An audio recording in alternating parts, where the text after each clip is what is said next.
પોતાના વ્રત કરવાની પ્રતિજ્ઞાનો ભંગ થયેલા જોઈ અને શ્રાપ દીધો, ગૌ મહાઓ તને મહાન દુઃખ પડશે, કઠિન દુઃખ એવું પડશે. ભગવાને કીધું.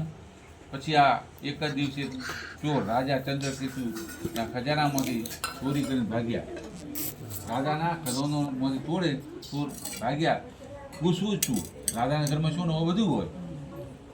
દસે દિશાએ સિપાહીઓ દોડ્યા અને આજુબાજુમાં એવું ધન ચોરીને ચોરેલું ધન બંને વાણીઓ વેપારીઓ રહેતા હતા. અહીંયા પેલા આયા ચોર નોકરી હતા. પોતાની પાછળ રાજા સિપાહીઓ રાજદૂતો દોડ્યા.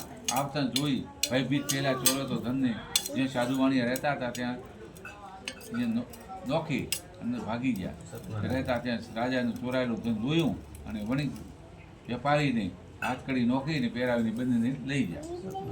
સિપાહીઓ ચોર પકડાય એમ માની દોરડાથી બોધી પાસે આવ્યા અને મહારાજ, આપ તમે કહો, ચોરોને બી પકડી લાવ્યા છીએ, જો આપ યાજ્ઞા કરો તેમને સજા કરા.